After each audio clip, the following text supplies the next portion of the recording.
We got breaking news. Pete Hegseth Senate hearing halted by left-wing protesters. Keeping you informed and engaged, now more than ever. This is Sekulow. We want to hear from you. Share and post your comments or call 1-800-684-3110. And now your host, Logan Sekulow. Welcome to Sekulow. It's Tuesday. We are monitoring live the Senate confirmation hearings of Pete Hegseth. Obviously, this is happening live as we're doing it, so we are cutting back and forth, and we'll be playing some comments also. But earlier in the moment, while they're talking, while they're trying to do some real serious deep diving, and of course, you're getting a lot of bad questions. You're getting a lot of personal attacks. That's what's happening here. I mean, right before we went on the air, we were listening to the questions, and they all had to do with his personal life. You didn't hear a lot of questions that were of substance that had to do with real policy. Sure, there were some earlier on in the day, but of course, people are taking some pretty big personal shots at Pete Hegseth right now during his confirmation hearing. But earlier in the hearing, it of course got halted this morning as protesters decided to make their voice heard. These were kind of extreme left-wing protests. That's right. Multiple times during Pete Hegseth's opening statement. So as he's delivering his remarks to the Senate before that committee starts questioning, multiple protesters, as they do, they get ready, and one goes, and as soon as they clear the room of that one, they wait 30 seconds more, and another goes, and then so forth. They were able to get them out very quickly. But let's go ahead and see some of this footage to see as they're carrying protesters out, one specifically carrying out sideways by the Capitol Hill police there, trying to make sure that they can continue the business of the Senate, the advice and consent role that is enumerated in our Constitution. But yet protesters got up there. They said, "Stop Christian Jihad" were some of the signs that were held. Also talking about Pete Hegseth in terms of Gaza. Yeah, pro-Israel being a Zionist. Yeah, exactly. So there's a lot that was going on there. It was a messy start to the confirmation hearings. There was technically one this morning that already started as well, but that one's not as focused on by the media. This one obviously very headline grabbing because it has been one of the most contentious nominees that President Trump put forward. But Doug Collins appeared before the Veterans Affairs Committee this morning to lead the VA. But Pete Hegseth today, and then when we get back, we'll also talk about some of the ones coming up because there's a lot, especially tomorrow. Will be a jam-packed day of confirmation hearings. It'll be wall-to-wall on TV networks as the Senate moves forward with this nomination process of these names put forward by President Trump. And at this point, under a week until President Trump takes office, so it's going to be a very hectic week. It's going to be something we're going to be following very closely. Phone lines are open at 1-800-684-3110. I know a lot of you have questions about this or comments about Pete Hegseth or Tulsi Gabbard, some of the others. I know there's been some news with Tulsi Gabbard because we thought that she would be moving forward with her confirmation hearing. And look, people thought in this moment, people weren't even sure if Pete Hegseth was going to make it to the confirmation hearing. And good for him. He made it there. It's happening. We got a packed show. So stay tuned. We got some great guests coming on. Phone lines again are open for you at 1-800-684-3110. If you're watching on YouTube, if you're watching on X, if you're watching on Facebook, whatever it may be, we're encouraging you to share it. Obviously, a lot more came out of Facebook as well. Some of the more updates as you had Mark Zuckerberg appearing on the Joe Rogan podcast going after some of the claims that we kind of assumed happened. But the fact that he specifically started talking about that the Biden administration was cursing them out, threatening them over allowing, essentially satire, memes. Leonardo DiCaprio, looking at the TV screen pointing meme. That's what they were trying to police. And of course, Facebook eventually said no, that they couldn't take it anymore. It's a very interesting time. Phone lines again are open for you. 1-800-684-3110. I see some of you commenting on YouTube that you're having some tech problems. That maybe there are some issues with our sound or video. So team, let's take a look into that to make sure we are running crystal clear for all of you. And if you're watching on our new home, the Salem News Channel, we are live as well. We encourage you to call in. Make sure your telephone screeners that you're watching there. I encourage you right now to join our demand letter, though, to the Senate and sign our petition. That's at aclj.org/sign. Do that right now. on Capitol Hill, the first confirmation hearing for one of President-elect Trump's cabinet choices. Pete Hegseth is up first. He's up for defense secretary. He's the president-elect's most controversial pick of them all. Republican Senator John Barrasso says he is the right man for the job. He knows about a fit fighting force. He is very qualified, in my opinion. He has a distinguished record of service in the military. I'm grateful for and have learned a great deal from this advise and consent process. Our founders knew what they were doing. Should I be confirmed, I look forward to working with this committee, senators from both parties, to secure our nation. Officers, enlisted, black and white, young and old, men and women, all Americans, all warriors. This hearing is for you.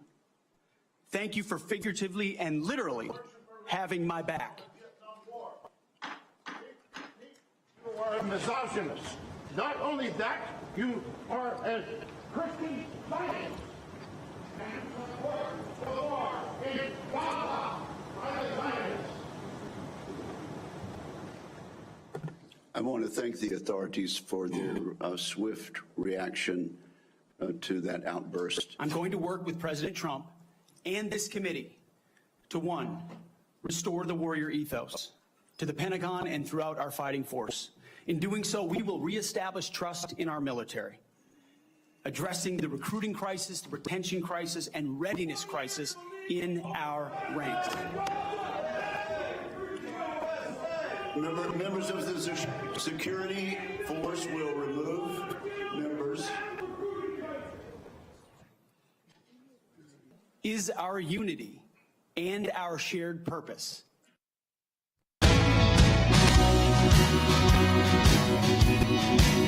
Welcome back to Sekulow. If you are watching, we are fixing that technical error right now. It's just an issue going on with our streams. Hopefully it's cleared up, or it will clear up just shortly. Just stay tuned. Don't go anywhere. Again, phone lines are open for your questions or comments at 1-800-684-3110. We're monitoring live in real time the Senate confirmation hearing of Pete Hegseth. Again, another person who President Trump picked that we weren't sure, just based on some of the backlash that came, whether he would make it to this day still as the nominee. We obviously saw Matt Gaetz not make it, withdraw, and being replaced by Pam Bondi. So this happening, actually getting here, I think is a big deal, Will. The fact that he was able to overcome a lot of that. And here's what I could say about Pete Hegseth is, these hearings are interesting because there's a lot of fluff questions, and then there's a lot of dodgy answers. That's going to be true for everyone who goes up. It's sort of just the nature of the beast. So you're not going to learn all that much other than how they do under pressure. Take away any of his credentials as someone who should be qualified or is qualified for this position. Saw Pete Hegseth about a year ago, maybe a year and a half, maybe closer to 2 years at this point, do a live Fox News event here in Nashville. And I went and I told even our friends at Fox News, and I said he was probably one of the best communicators, best real-time hosts I had seen. Almost, like I said at the moment, almost like a Ryan Seacrest level of being able to continue on, be improv and flow perfectly. And I was very impressed with him. So from someone who can communicate with the American people, I thought Pete did an incredible job. And in that moment, I wasn't thinking of him as being in this position. I was thinking of him more of being oh man, he's clearly going to be the next mainstay on Fox News. He's going to be the one that's going to get one of those big shows, those evening shows, or maybe he's going to go on beyond that, because I was just very impressed with him as a communicator. Right. I thought he was a great communicator of interesting information. He could break it down to where people can understand it. And we kind of need somebody like that in that role. It doesn't only have to be someone who is obviously very qualified for the position, but also someone who can communicate to the American people as he has been doing now for a number of years. That's right. And when you watch this hearing this morning, what you see is that on display. He isn't easily shaken during those opening statements of his when there were multiple protests calling him a Christian Zionist, yelling about Gaza, calling him a misogynist. There were times that could rattle, and that's the goal of these protesters, to rattle the nominee. It's also the goal of the people asking the questions. Exactly. If they're not friendly. He's handled these. Even Tim Kaine, former running mate with Hillary Clinton, senator from Virginia, was pretty nasty in the way he phrased his question, asking about his personal life, and trying to tie that to an oath of office to uphold the Constitution. And he didn't get rattled by it. Now, some critics may say, give a very political scripted TV answer, but he's very calm and poised through this. And I think that speaks volumes to also how he weathered the storm early on. He keeps his head up, he moves forward, and he focuses on the mission, which is what you want out of a Secretary of Defense. And I think we should play this from his opening statement. This is Pete Hegseth talking about the mandate that he will have in the Department of Defense should he be confirmed by the Senate. Let's go ahead and play bite one. As I've said to many of you in private meetings, when President Trump chose me for this position, the primary charge he gave me was to bring the warrior culture back to the Department of Defense. He, like me, wants a Pentagon laser-focused on lethality, meritocracy, warfighting, accountability, and readiness. State and bring up, I know a lot of you are just joining us right now. Maybe you saw the headline, the breaking Senate hearing halted by protesters. This did happen. If you are just joining us now, there were protesters, broke out, people asking how'd they get in, all that. Well, they have their ways of getting in, and it's a public hearing. They go in organized, and they're protesting because they think that Pete not only is not qualified, I don't even know if they're actually even talking about his qualifications. They think he is someone who they'd consider a Christian Zionist, a Christian, what was the word they were using? Christian Zionist, Christian someone jihadist? said Christian jihadist on a sign that they were holding up. So I want you guys to see this. Let's take a look at this once again for those of you just joining us right now. And while you're at it, if you just saw this, hit that thumbs up if you're watching on YouTube or on Rumble. Really helps us out. And throw in a comment as well. All that does an incredible amount for us. We did surpass 451,000 subscribers on YouTube. Let's keep that going. Hit that subscribe button. Take a look, though. Here's the protesters in real time. Sit down. You're going to sit down. I'm leaving, man. Bravo, take him. Leave him. Just going now. Well, put your hands off me. Thank you for figuratively and literally having my back. You are a misogynist. Not only that, you are a Christian Zionist. And support the war in Gaza by the Zionists. I love that specifically it goes from you're a misogynist to the second one is also you're a Christian Zionist. How dare you? It's like those are one and the same. We do have a comment, though, specifically about that sort of claim of Christian Zionism. It came in. Senator Cotton asked specifically about this because he said, hey, I heard some of the protesters. I've heard what people are talking about. The protesters were, having an influence on the content of the hearing. They inspired. Right. So maybe we should take a listen. This is just moments ago in the hearing. The first one accused you of being a Christian Zionist. I'm not really sure why that is a bad thing. I'm a Christian. I'm a Zionist. Zionism is that the Jewish people deserve a homeland in the ancient Holy Land where they've lived since the dawn of history. Do you consider yourself a Christian Zionist? Senator, I'm a Christian, and I robustly support the state of Israel and its existential defense, and the way America comes alongside them is a great ally. Thank you. Because another protester, and I think this one was a member of Code Pink, which, by the way, is a Chinese Communist front group these days, said that you support Israel's war in Gaza. I support Israel's existential war in Gaza. I assume, like me and President Trump, you support that war as well, don't you? Senator, I do. I support Israel destroying and killing every last member of Hamas. So pretty strong statement coming out of Pete Hegseth. Again, clearly getting questions from someone like Tim or from Tom Cotton. You're going to have maybe a bit more, I don't want to say softballs, but these are questions that someone you agree with. And in this moment saying, yeah, of course, he did not use the word Zionist himself. Hegseth did not use that word. I'm sure there's probably some reasons behind that, but definitely said, I'm a Christian. I'm someone who supports the state of Israel and supports Israel destroying and killing every last member of Hamas.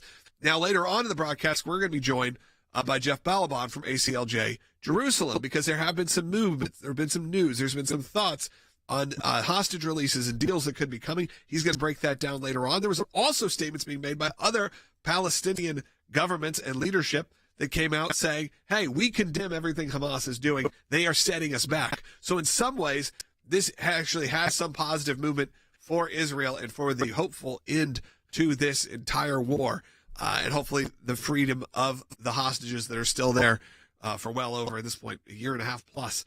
Let's go ahead and take a phone call. Let's go to Robert in Maryland on line 1. Robert, you're on the air. I wanted to ask the question, between the election day of Donald Trump winning the election November 5th and him being inaugurated January 20th, 25 of this year, during that 75 or 76-day period, what are the most dangerous actions that President Biden has taken that could derail the Trump agenda in your view? Sure, Robert. A lot has happened actually in the last couple of months since then, and it's still, I mean, again, you can make a lot of these moves up until the very last second as the president. And you see that often. You see presidents making these not only last-minute moves, but you would even say last-second moves. While the inauguration parties are happening, not parties, but the festivities are happening before the swearing in, there's usually a couple people still back at the White House making these final moves. That's right. I think personally some of the most dangerous, I mean, you see a lot. There's even like the executive orders on drilling ban for oil, offshore drilling, things of that nature that can be quickly undone by President Trump. So really, while a good PR moment for the left, not necessarily long-term devastation to the American economy or energy independence. But some of the ones I think of are actually the foreign policy moves, which are very much at the discretion of the president. And when Joe Biden did things like, I authorize Ukraine now to use weapons we've given for long-distance ballistic missile strikes within Russia, I think that is, I would put up as one of the top moves that this Biden administration has done that could long-term be very, very devastating to world peace, to ending a conflict in Russia with Ukraine. And when you look at that also, it puts us as a NATO member with other NATO allies in that area, Ukraine not being one of them, but puts us in a very precarious situation if a bigger fight breaks out, because now Ukraine is launching missiles deeper into the homeland of Russia. So, Robert, I'd put that pretty close to the top of this lame duck session of President Biden's presidency of dangerous moves that he's done. Well, thanks to members of our ACLJ team and, of course, supporters like you that give and donate. ACLJ champions were able to fight for the confirmation hearings. But also, you're going to hear from someone who's been through this themselves in the next segment. So not only do you get to support people here at the ACLJ by going to aclj.org, making your donations, or signing our petitions to join the demand letter for the Senate to confirm these nominees at aclj.org/sign, you're going to be able to hear what it's like firsthand to have gone through some of these grueling confirmation hearings. What's it like to be sitting there knowing the world is watching? It's going to be pretty interesting. You want to stay tuned. Coming up in the next segment, phone lines again are open at 1-800-684-3110. Go to aclj.org right now. This new year starting in tragedy. At least 15 dead and dozens injured after police say a man intentionally plowed his car into a crowd in the busy French Quarter of New Orleans on Bourbon Street. Biden's weak national security apparatus led to 2 deadly terrorist attacks on New Year's Day. We knew with the Biden administration, if you just gave it time, full term now, that you would see these returns happen. Biden's FBI has been wrong-headedly focused on prosecuting Trump and placing spies in supposed radical traditionalist Christian churches. We have to get the FBI and all of our other intel agencies thinking a different way, which is that it's not homegrown extremist white groups that are the number one threat. I do not want to continue to see a rise of politically connected Islamic terror again in the United States of America, which means we have got to get the president's team confirmed. It is vitally important that the Senate quickly confirm President Trump's national security team, including our very own colleague, Tulsi Gabbard, as DNI. We're in court battling FOIA lawsuits against the DOD, DOJ, FBI, and NSA over misplaced priorities that endanger America. Our Government Affairs Office is mobilizing on Capitol Hill, but we must act quickly. Biden's deep state will be running all these agencies long after President Trump takes office, unless we get his national security team confirmed quickly. Take urgent action with us and join our demand letter to the Senate to quickly confirm Trump's national security team. The safety and security of our constitutional republic depend on it.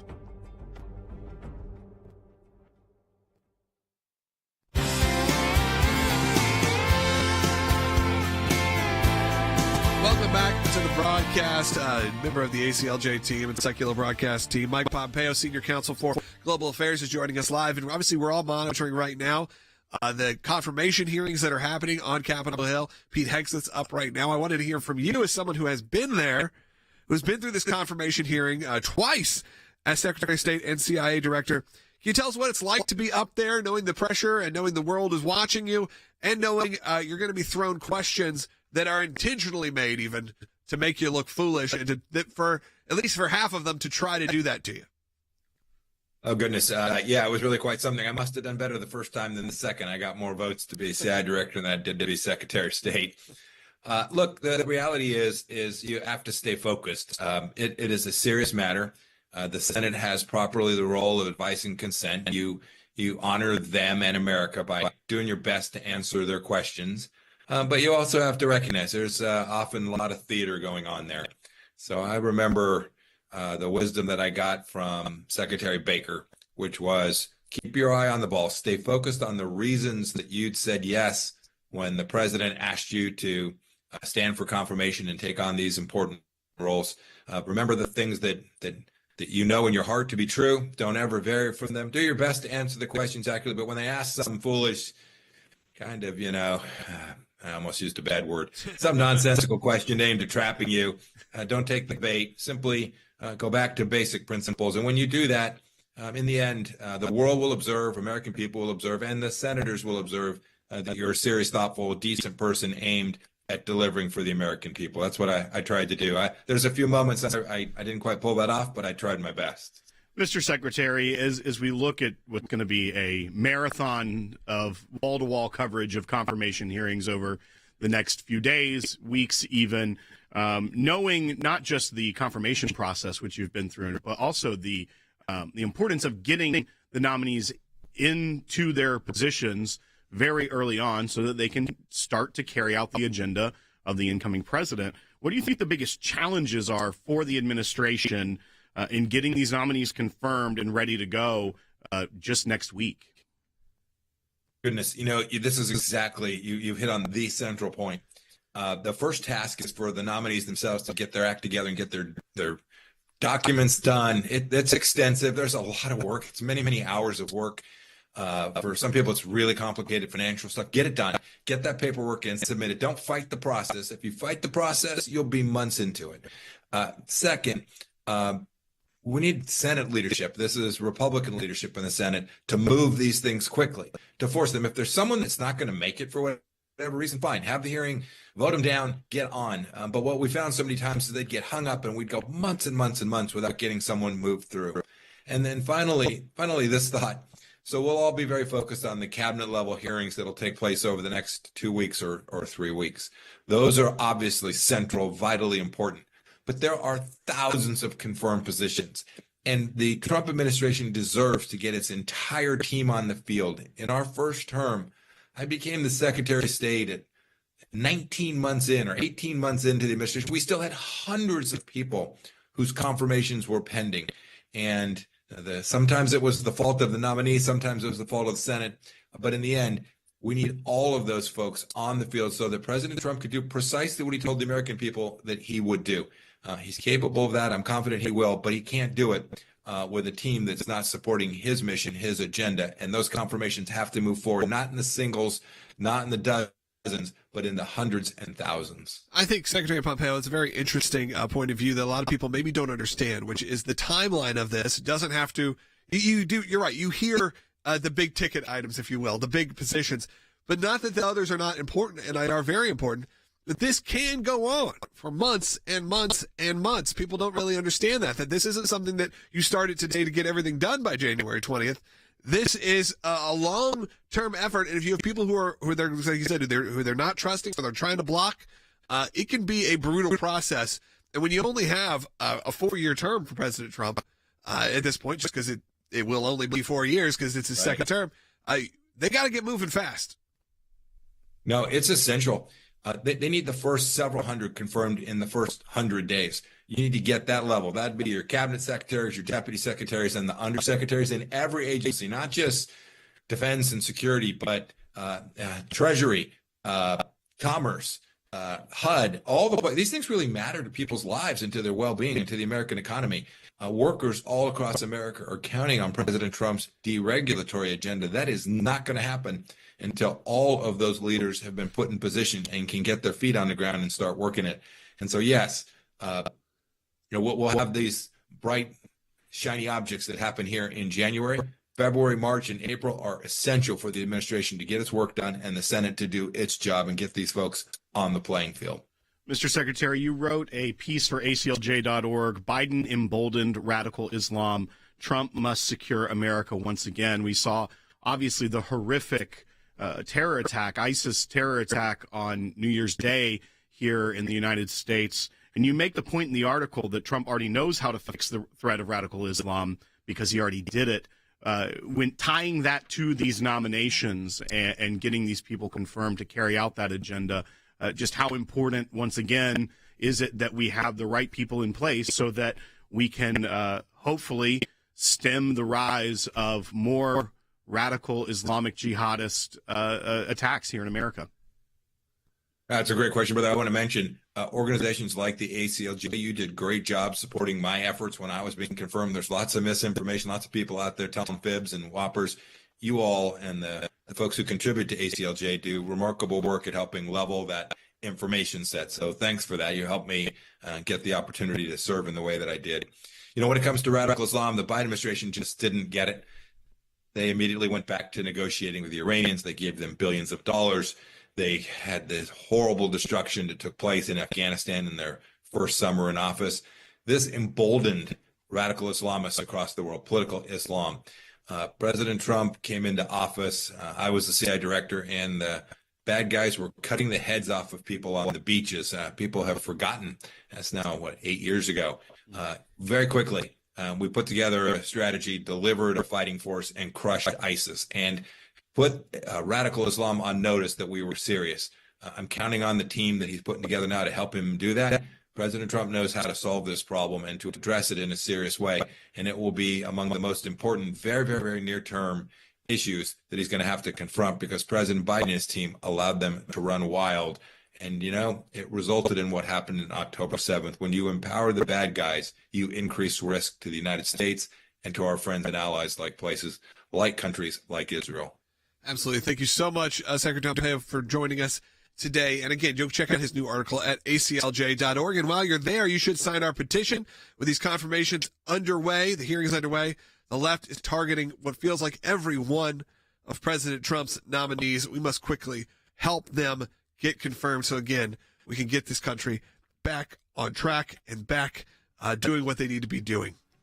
We sent a demand letter also because we caught Biden's DOD training soldiers at Fort Liberty, formerly Fort Bragg, where both the New Year's Day terrorists were stationed, that pro-life Americans are the real terror groups. You saw those? Well, we sent a demand letter, submitted FOIAs, put a stop to this outrageous program, and it's working. But we need your help to take action. Join our demand letter to the Senate and sign our petition at aclj.org/sign. Phone lines are open for your calls right now at 1-800-684-3110 as we head into the second half hour of Sekulow. Make sure you're joining us live each day, every day, from noon to 1 p.m. That is on ACLJ.org, YouTube, Rumble, and now on Salem News Channel, so join us there as well. We'll be right back, second half hour, very short break, less than a minute, coming up.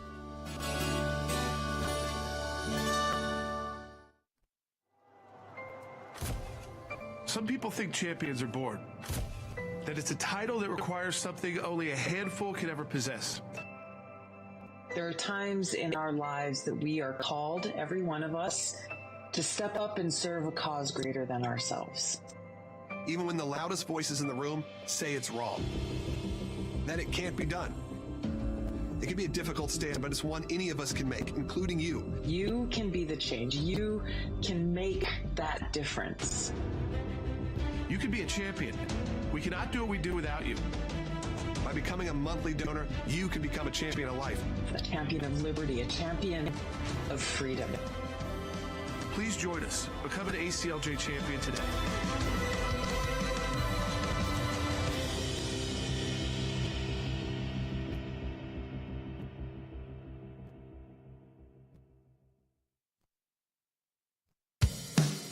Keeping you informed and engaged.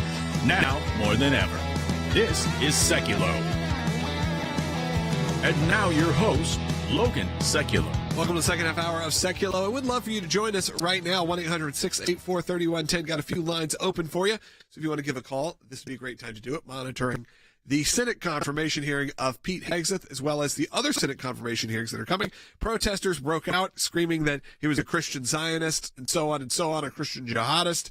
And of course, now we've had some major pushback from the conservatives saying that this is ridiculous. Of course, a lot of them would consider themselves even Christians and Zionist. However, Will, this is not the only confirmation hearing happening this week. There's a pretty extensive list of what's going on. So I wanted you to break that down. That's right. We have, starting tomorrow, we have Kristi Noem for Department of Homeland Security, and she will be before the Senate Homeland Security and Governmental Affairs Committee. We have Pam Bondi starting at 9:30 before the Senate Judiciary Committee for the Attorney General, Marco Rubio for Secretary of State at 10 a.m., John Ratcliffe for the CIA Director position at 10 a.m., Sean Duffy will be Transportation Secretary before the Senate Commerce, Science, and Transportation Committee.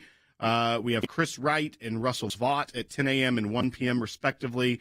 That's just tomorrow. That's 1, 2, 3, 4, 5, 6, 7 nominees going, all starting earlier in the morning. Pam Bondi, they already have scheduled for a second day on Thursday. There's a few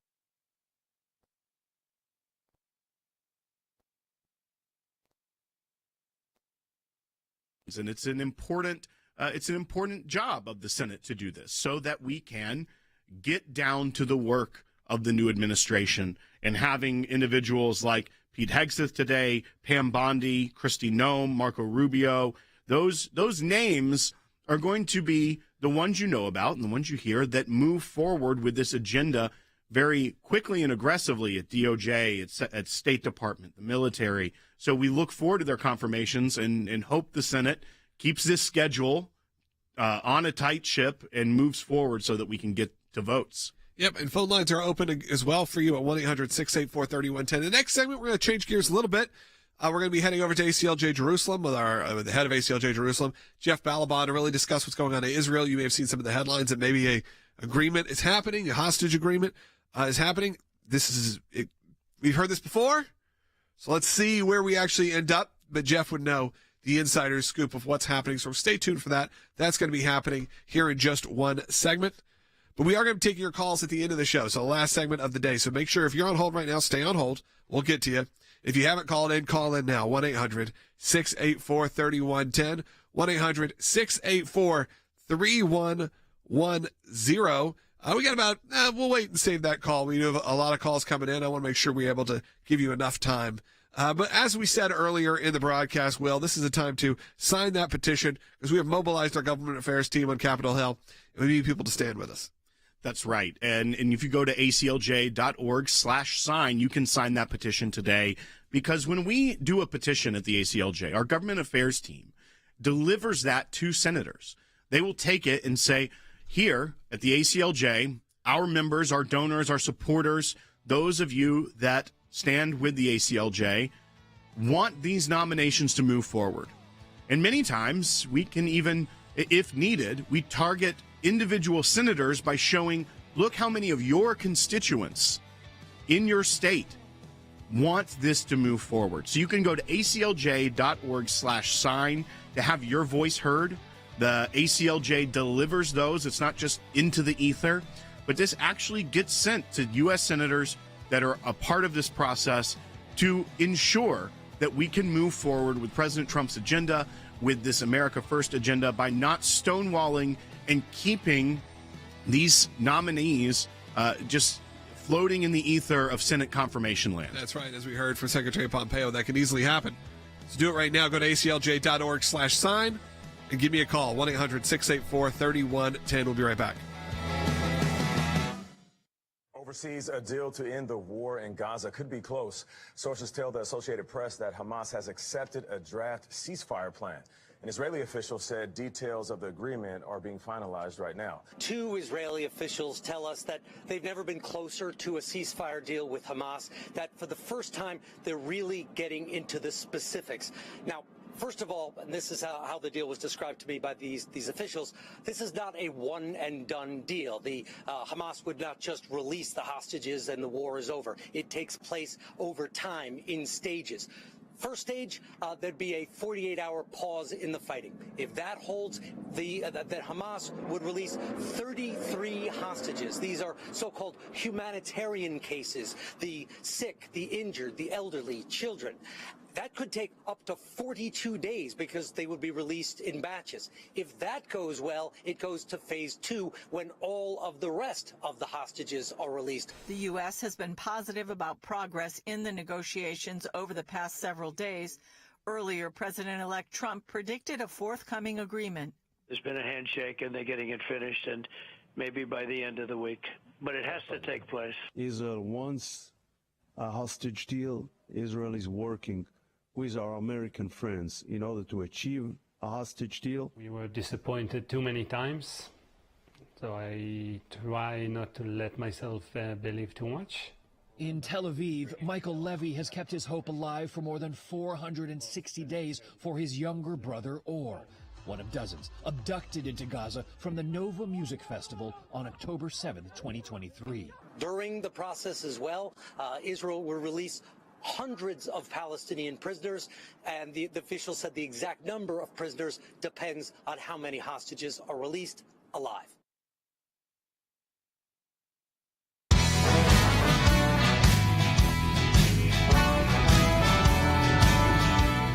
Welcome back to Sekulow. Jeff Balaban is joining us, head of ACLJ Jerusalem. Now, there's been some news that has come out, Jeff, recently.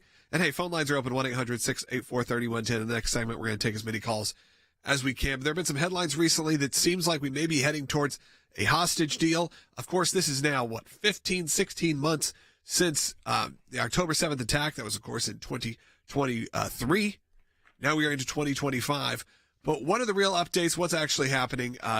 Is there some sort of hope here in the next week or so? Well, there's hope that there'll be a deal, but not hope that it's going to be the greatest deal. What's happening is after just tremendous support by the Biden administration for Hamas, lots of rhetoric against them, but the fact is that Israel has been forced into supplying them with material. Israel always gives humanitarian aid, but Israel has been forced to supply its own enemies while it's waging a war with material. It's been subject to all kinds of abuse by the Biden administration, libels, et cetera, about the way it's conducting its war. There's tremendous hope that a new administration will change that. And the fact is that Donald Trump's rhetoric directed at the true evildoers of October 7th and the true terrorists and the true genocidal maniacs has had an impact. But the bigger picture here is what its impact is in Iran. So there's tremendous pressure on the Prime Minister, Bibi Netanyahu, to do a deal now, which will result in the release of some hostages. Nobody believes all the hostages. There's still over 100 missing. The numbers they're rolling around, maybe 20 alive, give or take. But obviously all of them, we want all of them accounted for, including Americans. And so there's a lot of pressure here to do a deal because Donald Trump wants a deal. But I think that Israel, in the positive sense, is looking forward to an administration that will recognize that the head of the snake here really is Iran. And that what Israel really needs is America's support against a much more, a larger scale attack or move against the current Iranian regime, its nuclear ambitions, et cetera. And this all falls into that, as your father likes to say, Logan, the 9-dimensional chess game that is Middle East politics. Right, absolutely. Jeff, when you look at what's going on Capitol Hill today with Pete Hegseth in his confirmation hearing, you're seeing the left's anti-Semitism come out on full display by calling him a Christian Zionist, trying to tie him to that which they hate the most on the left. And when you hear that, and you hear also his response to Senator Cotton about I support Israel destroying and killing every last member of Hamas. You know a new sheriff's in town, but you also see that Fatah tried to put out a statement distancing themselves from Hamas, trying to distance themselves from Iran, saying we won't let Hamas replicate what's going on in Gaza here in the West Bank. You have not that we are under any illusion that Fatah and Mahmoud Abbas are the good guys in this, but it's a moment where they understand the very real threat that comes with a new administration that isn't going to keep pandering to them at every turn. That's 100% correct. In fact, it's ironic, or it's very telling. Joe Biden kept on bending over to them more and more and more, to Mahmoud Abbas, who is a terrorist, who runs a terrorist organization. There's no two ways about it. And the Palestinian Authority is the legal continuation of the PLO. It is still a terrorist organization.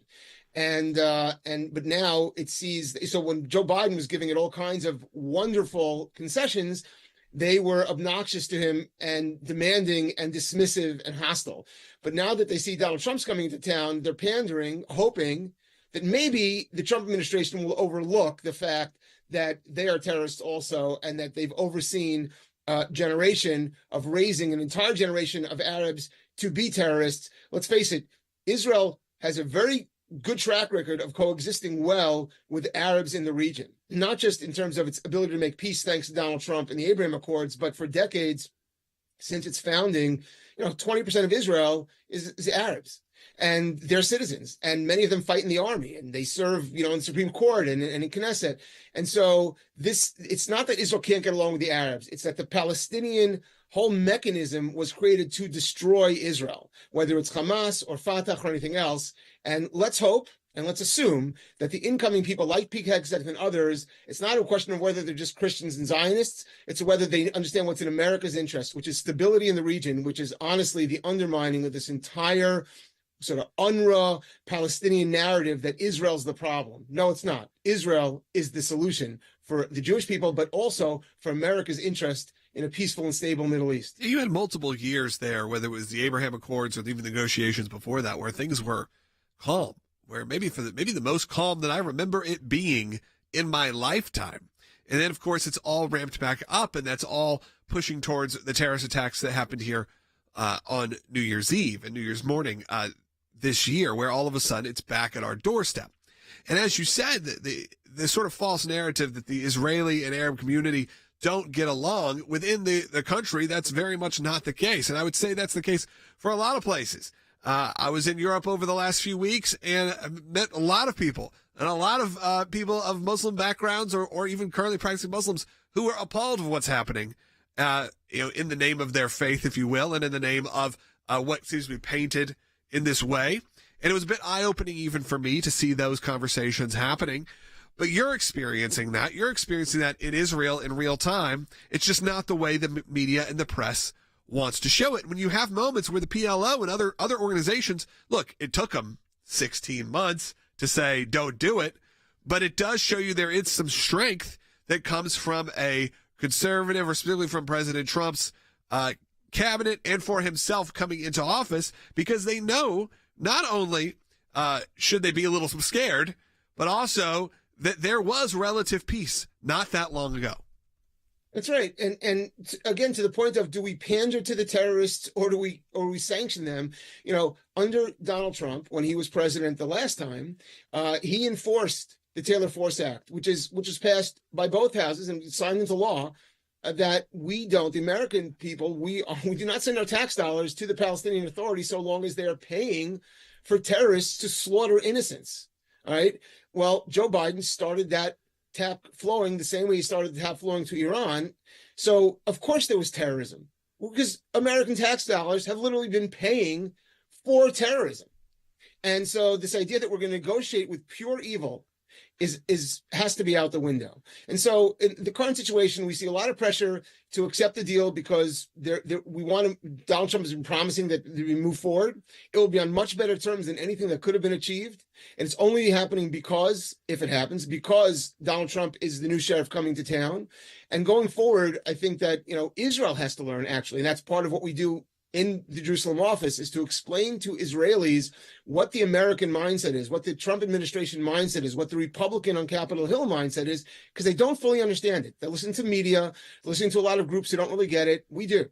And they need to understand that they have a lot more flexibility to do what's in their interest to survive now that Donald Trump is coming back into office. And Jeff, you bring up even like the Taylor Force Act and things that are law in the United States, but yet the Biden administration for years has failed to enforce or take seriously. This is another thing that we talked about over the weekend.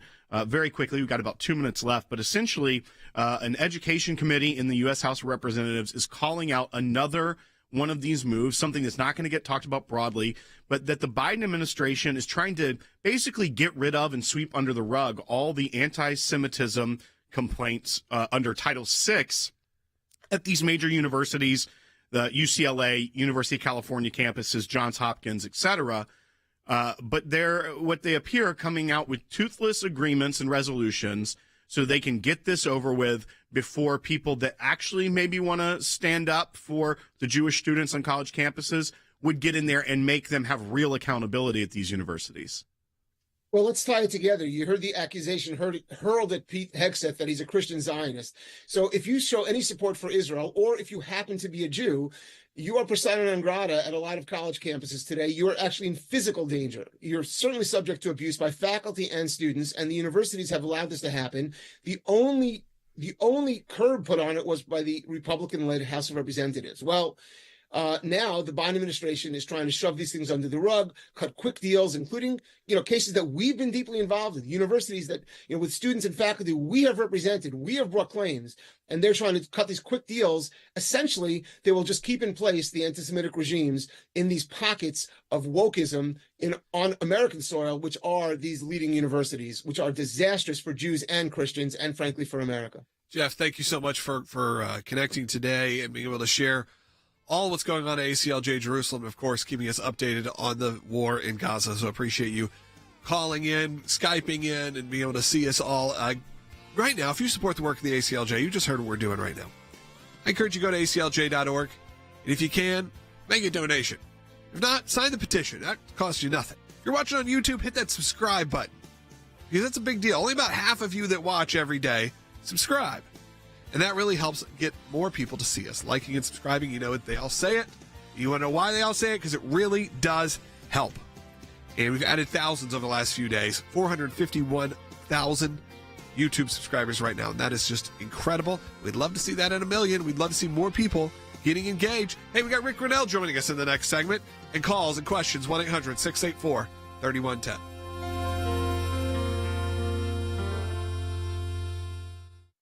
Today on Capitol Hill, the first confirmation hearing for one of President-elect Trump's cabinet choices. Pete Hegseth is up first. He's up for defense secretary. He's the president-elect's most controversial pick of them all. Republican Senator John Barrasso says he is the right man for the job. He knows about a fit fighting force. He is very qualified, in my opinion. He has a distinguished record of service in the military. I'm grateful for and have learned a great deal from this advise and consent process. Our founders knew what they were doing. Should I be confirmed, I look forward to working with this committee, senators from both parties, to secure our nation. Officers, enlisted, black and white, young and old, men and women, all Americans, all warriors. This hearing is for you. Thank you for figuratively and literally having my back. You are a misogynist. Not only that, you are a Christian Zionist. And you support the war in Gaza by the Zionists. I want to thank the authorities for their swift reaction to that outburst. I'm going to work with President Trump and this committee to, one, restore the warrior ethos to the Pentagon and throughout our fighting force. In doing so, we will reestablish trust in our military, addressing the recruiting crisis, the retention crisis, and readiness crisis in our ranks. Members of the security force will remove members. Mr. Hegseth, you may. The strength of our military is our unity and our shared purpose.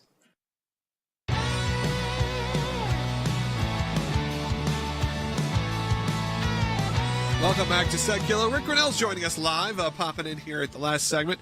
Rick, there's been a lot going on in Capitol Hill. Obviously, the senators are, the Senate confirmation hearing is happening right now for Pete Hegseth. It's getting a bit heated, as you'd expect. Obviously, the conservatives, the Republicans throwing him questions that feel legitimate. Some of the Democrats at least pushing and asking some questions. But, of course, it's turning personal real quick, and it gets pretty ugly pretty fast. But that is to be expected. He's not the first person for this to happen to. But, of course, it keeps everyone's eye off the ball. Yeah, look, I'm just looking at what Pete is doing, and it's really remarkable. I mean, he's staying calm.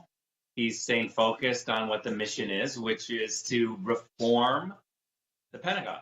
Donald Trump is a disruptor. No one should be surprised that he's going to put nominees in who want to disrupt and change and reform. Look, the system in Washington is incredibly entrenched.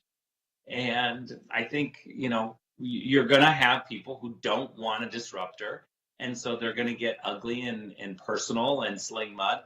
I think most Americans kind of yawn at this process because politicians tend to be ugly and mean-spirited and they're just looking for any way to exploit. But I think Pete's doing a good job. I don't think the goal was necessarily to make this hearing a circus, but I think what's probably most shocking and good for Pete for weathering the storm is that I believe the initial goal was for him to not even make it to today, was for him to not even be the nominee, that the pressure was going to be on so greatly. And look, the pressure did come on. It still is.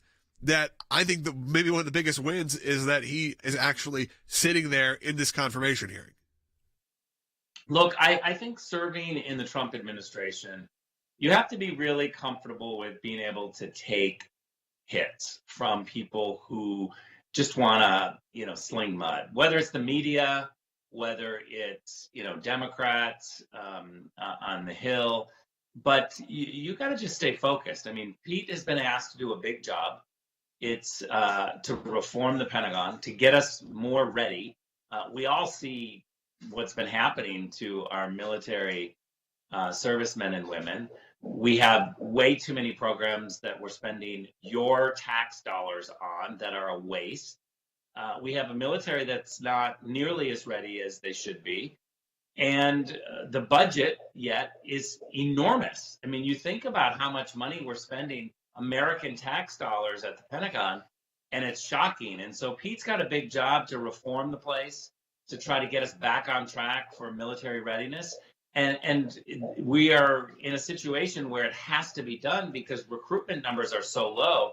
We have to do something different. And Pete understands that, and I think he will make it through. He's staying calm. He understands the game of Washington. But again, the rest of us outside of Washington, the big yawn, big collective yawn, we're used to this. Rick, when you watch these hearings, many times the real story of what people are watching for, though, is demeanor. The questions, obviously, you understand the left's going to be nasty. You understand the right, especially. Now, there have been some Republican senators who have had more questions than they normally would, like Senator Ernst. But I believe that it sounds like Pete is answering her questions that she has and taking her seriously.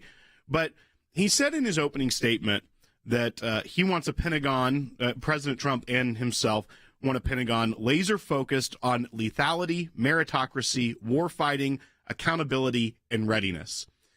And to see how he has been able to be laser-focused on getting through the media storm around his nomination, getting to this hearing, and then even multiple times during his opening statement, not being even fazed by the protesters that were having to be drug out, horizontally through the hearing room.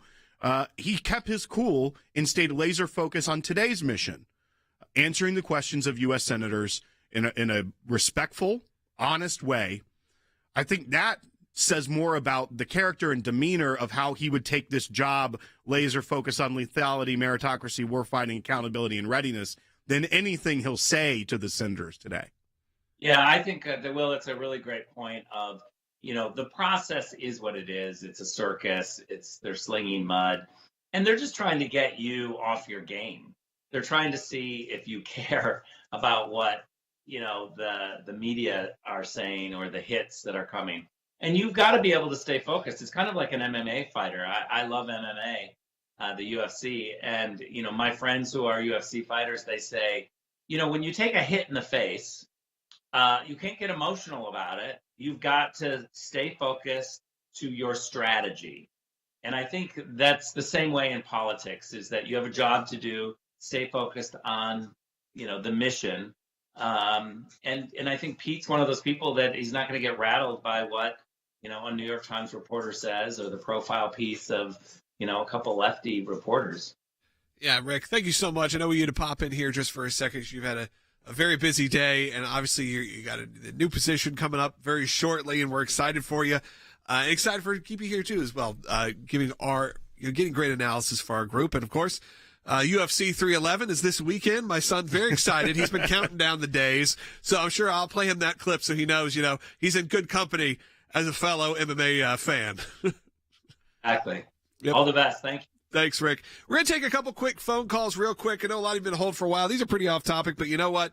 I told you I'd take them. Let's go ahead and do it. Let's go to Ann, who's calling in Washington on line 1. Ann, you're on the air. Thank you. Longtime supporter. Thank you. Appreciate your work. I have a question, and it is this. How is it that the left can arrest, prosecute, even imprison peaceful demonstrators for interrupting an official proceeding like they did with J6ers or are doing, and yet allow leftist radicals to virtually take over or drive this official proceeding? I can't figure that out. I mean, and it's a valid comparison, I'd say, to make. Now, obviously, there's some big differences between what happened on January 6th. There was breaking and entering. There was some more forceful things that happened. You saw windows being shattered, that kind of moment, because these are public hearings. People can attend. The problem is, they did organize. It wasn't just like one person came, because their whole intention was to disrupt this. Now, we don't know. I'm sure they were arrested, quote unquote, probably ticketed, but we don't know really what happened with the other thing thrown out. It is part of the process, some of these protests. That's right. And also, you have to remember that one of the main charges, and what Ann is even referencing, is that that statute about obstruction of official proceedings, which about 1,400 people were charged with in January 6th. But the Supreme Court in the Fisher case drastically narrowed the scope of that. And actually, many of the cases, because of that, were no longer going to be pursued. So I'm not an expert in that law or even the opinion of the Supreme Court, but I have a feeling that affects the way the individuals would be treated. Now, do I think that they would have been arrested and charged with that? No, because of the reasons that Ann alluded to. It always feels like the left gets away with it. But I do think that is a big part of it, too, is that the Supreme Court limited the scope of that statute being enforced. I hate to do this to you, Don, but we are out of time. I'm going to encourage you, please let's put Don on hold, see if we can take care of him, send him a book or something, and then also see if we can get Don up maybe first tomorrow, because I hate you on hold for half an hour. We just ran out of time as Rick wanted to join us. Apologies. Thank you so much for your support. And thank you, all of you, for supporting the ACLJ. I encourage you to go to aclj.org/sign that petition right now. Scan that QR code that's on your screen. We'll be back tomorrow with a whole new episode, a whole new broadcast live again from noon to 1 Eastern. You can work your way back from there. You can find us on YouTube, on Rumble. Make sure you're subscribing on those platforms, and now on the Salem News Channel. Talk to you tomorrow.